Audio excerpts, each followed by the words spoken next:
but we want to appeal for order, for calm. We have enough time. We are not in a hurry. Everybody who has come here today for that reason will get a chance. As a committee that has been working on this, we want everything to go right. So please, our military, our security agencies will help us coordinate that so that we have security in the stadium as we pay our respects to our departed leader. Before we do that, allow me, ladies and gentlemen, now to invite the President of Kenya, His Excellency William Samoei Ruto, to come and address us. Mr. President, sir.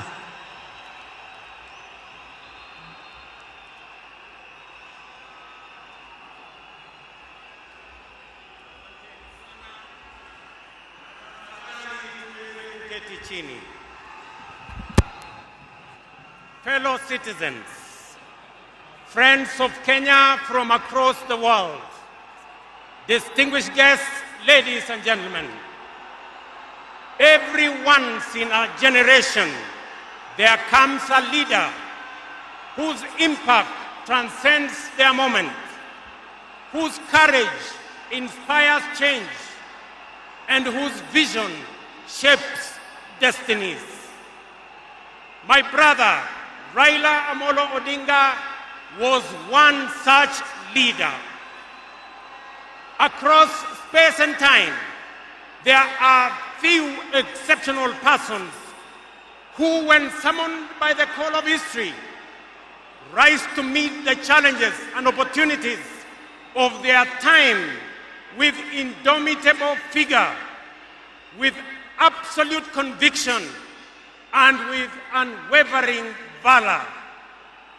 The Right Honorable Raila Amolo Odinga, Ward Mary, Ward Nyar Alego, Agwambo, Tinga, Jacom, Enigma, Ward Ping, Baba, the man in whose honor we gather here today belonged to that rare, irrepressible breed of human beings.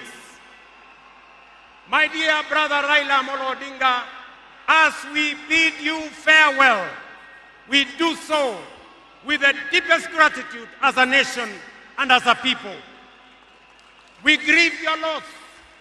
We celebrate your 80 years of presence and also salute you for the great statesman and patriot that you were. To Mama Ida and your children, Rosemary, Raila Jr., and Winnie, as well as the larger Odinga family, led by our elder brother, Senator Dr. Oburu Odinga, please accept the nation's most heartfelt condolences on this immense loss.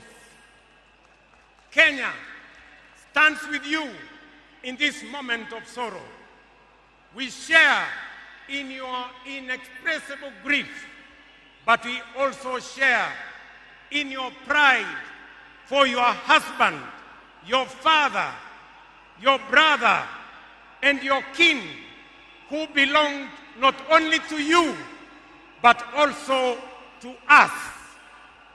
Thank you for sharing him so generously with us as families and as a nation.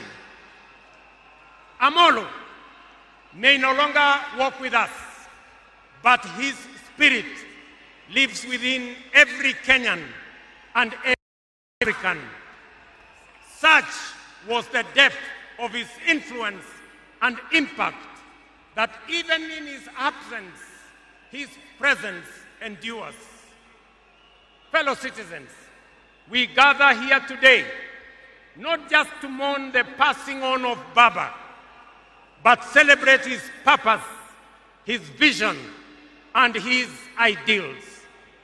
He walked among us as a man, but he also charged among us as a movement for change, a movement for justice, and a movement for inclusivity, and a movement for a greater and better Kenya. Allow me, fellow citizens, at this solemn moment to also speak as an ordinary Kenyan, a father, a brother, and a fellow traveler in the journey of our nation's history. I have come a very long way with Baba. When I stood by him with the other Pentagon members at a defining moment in his and our nation's history, I neither knew that one day we would find ourselves on opposite sides, nor could I have imagined that years later he would stand by me, this time to steady the nation and to help anchor my leadership, culminating in the birth of the broad-based government.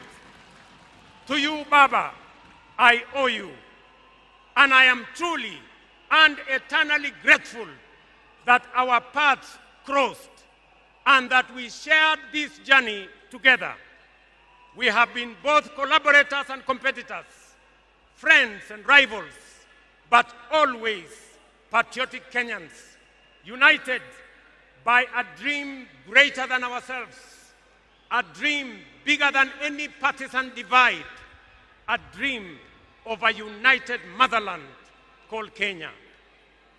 As I have reflected on Raila's legacy following his passing, I have entertained no doubt in my mind that history will judge him fairly and kindly, because whenever the nation needed him to rise above self, he always did unreservedly.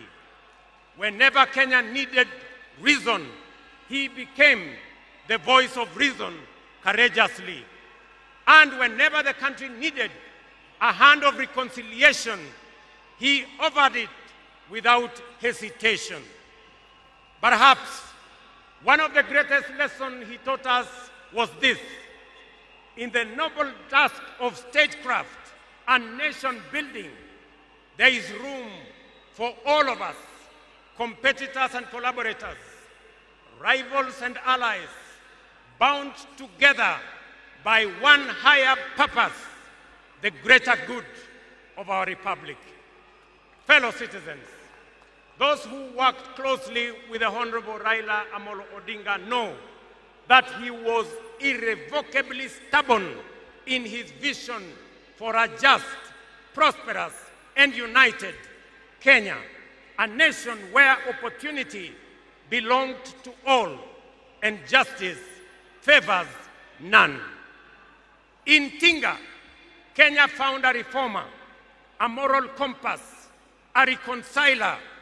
He proved that progress demands both courage and patience, that we must be stubborn on the vision, but agile on the details, adjusting our means, our plans, and our strategies, but never compromising our mission. The gentleman we are bidding farewell today gave more to this country than most will ever. He endured years of imprisonment, exile, and political struggle for not the privilege of power, but for the principle of service. He bore the scars of his struggles with dignity and calm poise, and turned pain and suffering into purpose.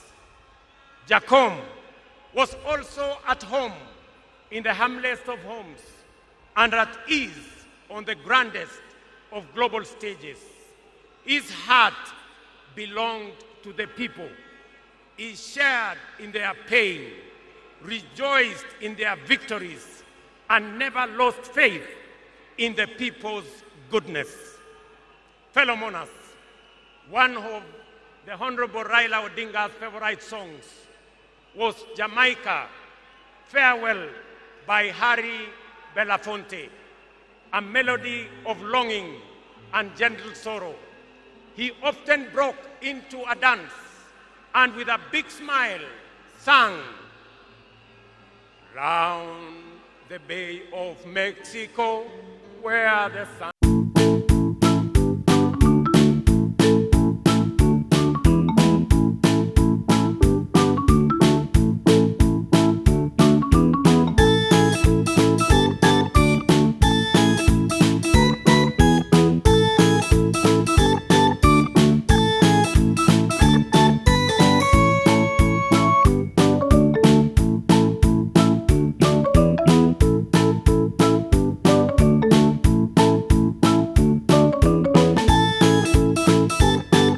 Thank you very much. Today, those words ring with profound meaning, significance, and impact. Our elder statesman, the Honorable Raila, is sailing on a ship, not to Jamaica, but to home beyond. He will not be back with us for many a day. He leaves behind many little girls and boys, not in Kingstown, but here in Nairobi, in Kisumu, in Mandera, in Vihiga, in Mombasa, in Kakamega, in Wajir, and in every village and valley across our land. Baba has finished his race. He has kept the faith. He has served his people and humanity. It is our solemn prayer to the Almighty God that the soil of the land which Honorable Raila so tirelessly served shall embrace him with grace, that the nation he sacrificed for shall eternally cherish his memory, and that the people for whom he fought for shall carry his dream forward. Ladies and gentlemen, fellow citizens, when a man of the stature of Baba, a towering patriot, a relentless reformer, a visionary statesman, and a selfless servant of the people departs from among us, when a mighty bongo tree falls among us, we are left in awe of a life so immense in purpose and impact. And in that quiet moment of both boundless gratitude and unfathomable grief, we are rightly bound to ask, from where shall another like him rise? Ladies and gentlemen, there was and there can only be one Raila Amolo Odinga, a man of great courage, a man that made sacrifices, and a man who had a big heart to forgive even when he was wrong. May the Almighty God comfort his family, and may the soul of the Right Honorable Raila Amolo Odinga rest in eternal peace. Asanteni sana, na Mungu atubariki sisi zote, and God